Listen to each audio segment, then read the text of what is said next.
ಯಾವುದು ಚಾವ ಅಲ್ವಾ? ಚಾವ. ಕನ್ನಡದಿಲ್ವಾ ಇದು? ಕನ್ನಡ ಇಲ್ಲ, ಹಿಂದಿ ಮರಾಠಿ ಅಷ್ಟೇ ಅನ್ಸುತ್ತೆ. ಆದರೆ ನಮ್ಮ ಸೈಡಲ್ಲಿ ಸ್ವಲ್ಪ ಹಾ ಸ್ವಲ್ಪ ಕ್ರೇಜ್ ಜಾಸ್ತಿ ಇದ್ರದ್ದು.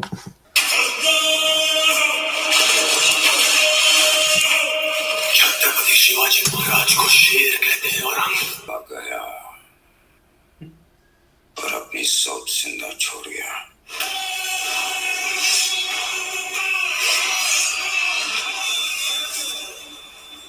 ಛಾವ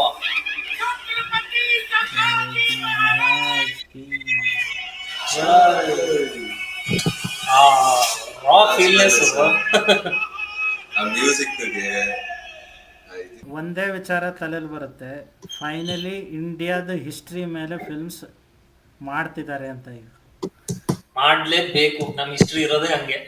ಇಲ್ಲ, ನಮ್ಮ ನಿಜವಾಗ್ಲೂ. ಆದರೆ ಯಾಕೆ ಹೇಳ್ತಿದ್ದೇನೆ ಅಂದರೆ, ಇನ್ನೂ ತನಕ ನಮ್ಗೆ ಜೋಧಾ ಅಕ್ಬರ್ ಮೇಲೆ ಫಿಲ್ಮ್ ಬಂದಿದೆ, ಅಕ್ಬರ್ ಮೇಲೆ ಫಿಲ್ಮ್ ಬಂತು, ಮುಘಲ್ ಎಂಪೈರ್ ಮೇಲೆ ಬಂತು, ಮರಾಠಾಸ್ ಮೇಲೆ ಎಷ್ಟು ಫಿಲ್ಮ್ ಬಂದಿದೆ ಓವರ್ ಆಲ್. ಮೇನ್ ಬಾಲಿವುಡ್ ಲೆವೆಲಲ್ಲಿ ಈ ಲೆವೆಲಿಗೆ ಬರ್ತಿರೋ ಫಸ್ಟ್ ಫಿಲ್ಮ್ ಇದು. ಮರಾಠಿ ಇಂಡಸ್ಟ್ರಿಯಲ್ಲಿ ಮಾಡಿದ್ದಾರೆ, ಒಂದು 4 ಫಿಲ್ಮ್ ಮಾಡಿದ್ದಾರೆ ಅವ್ರು.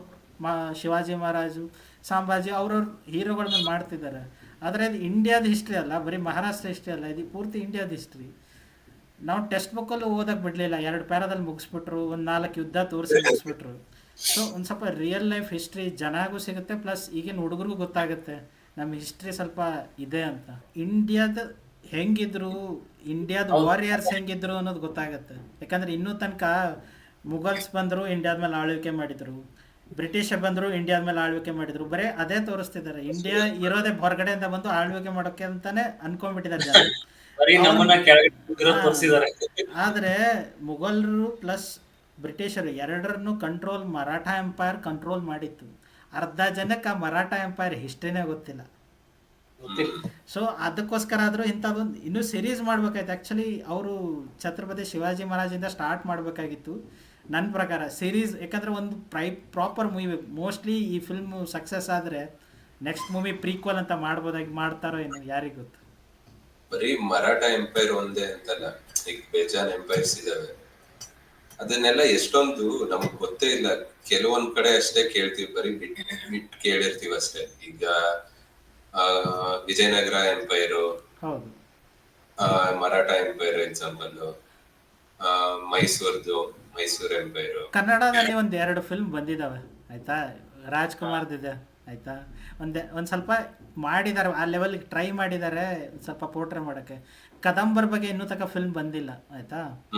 1200 ಅರೌಂಡ್ 1200 ನಮ್ಮದು ಆ ಟೈಮಲ್ಲಿ ಆಳ್ವಿಕೆ ಮಾಡಿದ್ದೀವಿ south ಇಂಡಿಯಾದಲ್ಲೆಲ್ಲ.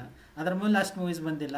Last year Ponniyin Selvan ಬಂತು, that was a good movie, authentic kind of. ಅದು ಅಗೇನ್ ಒಂದು ಏನಂತಾರೆ, ಒಂದು ಪಬ್ಲಿಷ್ಡ್ ಆರ್ಟಿಕಲ್, ಒಂದು ಮ್ಯಾಗಝೀನಲ್ಲಿ ಪಬ್ಲಿಷ್ಡ್ ಆರ್ಟಿಕಲ್ ಮೇಲೆ ಮಾಡಿರೋದು ಫಿಲ್ಮ್ ಅದು, ಪೊನ್ನಿಯಿನ್ ಸೆಲ್ವನ್ 1-2.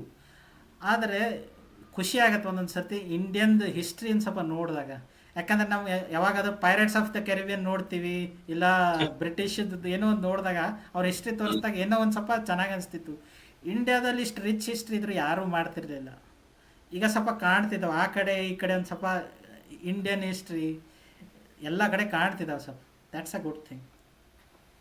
ಮೂವಿನು ಟ್ರೈಲರ್ ಸಕ್ಕತ್ತಾಗೈತೆ, genuine. Vicky Kaushal is the best choice. ಅವರು ಈ ವರ್ಷ ಮಾಡಿರೋದು ಆಲ್ರೆಡಿ ಸೆಕೆಂಡ್ ಬಯೋಪಿಕ್ ಅನ್ಸುತ್ತೆ. ಲಾಸ್ಟ್ ಇಯರ್ ರಿಲೀಸ್ ಆಗಿತ್ತು. ಓಕೆ, ಈಗ ಛತ್ರಪತಿ ಶಿವಾಜಿ ಅವ್ರದ್ದು ಮಾಡ್ತಾರೆ ಅಂತಂದ್ರೆ ಅವರು ರಾನೆಸ್ ತಗೊಂಡ್ಬರ್ಬೇಕಲ್ವಾ. Is a very powerful person. ಹುಲಿ ಆ ಟೈಮಲ್ಲಿ ಅವ್ರ ನೋಡೋದು ಶೇರ್ ಅಂತ. ಅದಕ್ಕೆ ಮತ್ತೆ ಅವ್ರು ಅದಕ್ಕೆ ಹೇಳೋದು, ಈಗ ಛಾವ ಅಂತ ಹೆಸರಿಟ್ಟಿದ್ದೇನು ಅವ್ರ ಮೀನಿಂಗ್ ಟ್ರಾನ್ಸ್ಲೇಟ್ ಮಾಡಿದರೆ ಮರಿ, ಸಿಂಹದ ಮರಿ. ಸೊ ಛತ್ರಪತಿ ಶಿವಾಜಿನ ಮಗ ಛತ್ರಪತಿ ಸಂಭಾಜಿ ಮಹಾರಾಜ್, ಹಂಗೆ ಹೇಳಿದ ಕತೆ. ಮತ್ತು ಸೆಕೆಂಡ್ಲಿ ನಿಮ್ಗಲ್ಲಿ ಲಾಸ್ಟಿಗೆ ಔರಂಗಜೇಬನ್ ತೋರಿಸಿದ್ದಾರೆ. ಯಾರ ಕ್ಯಾರೆಕ್ಟರ್ ಯಾರಂತ ಗೊತ್ತಾಯ್ತಾ ಯಾರಿಗಾದ್ರು? ನಾನು ಅವ್ರನ್ನ ಅಷ್ಟು ಡೀಪಾಗಿ ಫೋಕಸ್ ಮಾಡಲಿಲ್ಲ. ಅಕ್ಷಯ್ ಖನ್ನಾ. ಓಹೋ, ತುಂಬ ಜನ ಗೊತ್ತಾಗಿಲ್ಲ. ಹಿಂದಿ ಆ್ಯಕ್ಟರ್ ಅವನು serious actor, very good choice. ಈಗ ಹೀರೋ ಕ್ಯಾರೆಕ್ಟರ್ ಸ್ಟ್ರಾಂಗ್ ಇದ್ದಾರೆ, ಕೈಂಡ್ ಆಫ್ ಈ ಫಿಲ್ಮಲ್ಲಿ ವಿಲನ್ ಕ್ಯಾರೆಕ್ಟರ್ ಅಷ್ಟೇ ಸ್ಟ್ರಾಂಗ್ ಇದೆ. So that is a good thing. Film ನೋಡೋಂಗಿರುತ್ತೆ, ಟ್ರೇಲರ್ ಬರಲಿ, ಇದು ಬರೀ ಟೀಸರ್ ಆಯಿತು, ಟೀಸರಲ್ಲೇ ಬ್ಲಾಸ್ಟ್ ಮಾಡಾಕಿದ್ರು, ಇನ್ನು ಟ್ರೇಲರ್ ನೋಡೋಣ.